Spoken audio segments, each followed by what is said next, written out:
Hi, good day. Welcome back to Bible Story Time with Ami. This is the Rebekah story, chapter 3, A Choice of Destiny. Genesis 24:34 to 53, reimagined in Rebekah's voice. The servant's words lingered in the air like incense, heavy, fragrant, inescapable. My father sat very still, his hands folded over his staff, his eyes clouded yet sharp with discernment. Laban leaned forward, restless energy in every gesture. His eyes darted often to the camels, the gifts, the possibilities of wealth. My mother's fingers twisted in her veil as she studied me with a gaze both tender and searching. At last, my father spoke. His voice was slow, deliberate, as though weighed by years of wisdom. This thing comes from the Lord.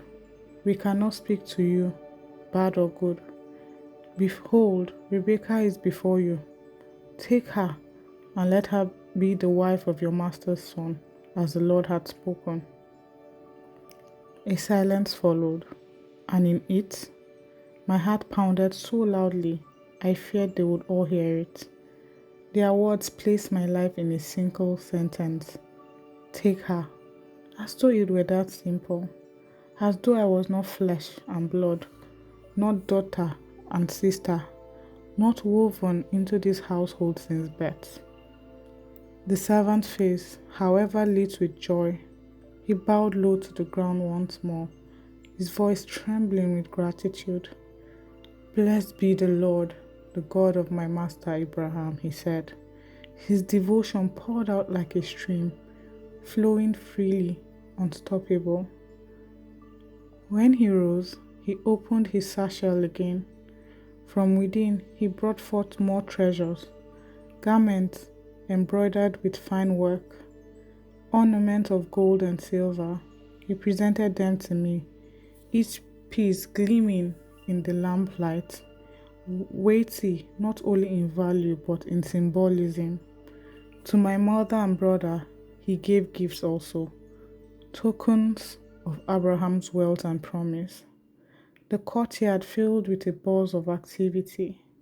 Servants hurried to make space for the guests, fodder for the camels, provisions for the men. My mother directed them, though her eyes often differed back to me, searching, questioning. When the feast was set, the servant ate at last, though even then his eyes shone with unrestrained urgency, as though his task was not yet completed. Later, when the house grew quiet, my mother drew me aside, in the shadows of the women's quarters. Her voice dropped to a whisper. Rebekah, she said, her hands tightening around mine. This is sudden, too sudden. To leave everything you know, to go with this man to a land far away, to marry a man you have never seen. Do you understand the weight of this? I swallowed. My throat dried. Did I understand? In truth, I understood a little. I had heard of Abraham and the God he served, the one who spoke and led him from our homeland.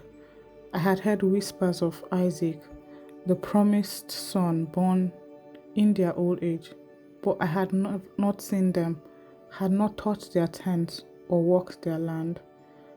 And yet, I remembered the well, the prayers answered before it was finished, the way the servant looked at me as though I were, not as though I were mere chance, but chosen. The way my heart leapt when I spoke the words, I will draw for your camels also. It had not been duty alone, it had been something deeper, a stirring I could not name. Before I could reply, Laban entered, his voice breaks. The matter is settled. She would go. My mother frowned. A flicker of resistance in her eyes. Let us call the girl herself and ask her. My breath caught. They would ask me. The choice will not only be theirs. Lessons of faith. Even when others speak over our lives, God grants us moments where our own voice must answer His call. Obedience requires trust, and trust often means stepping into the unknown with nothing but faith. Thank you so much for listening. If you enjoyed the story, please like, share, and subscribe. I would also love to hear your lessons of faith in the comment section. Have a blessed day and see you in the next chapter. Thank you.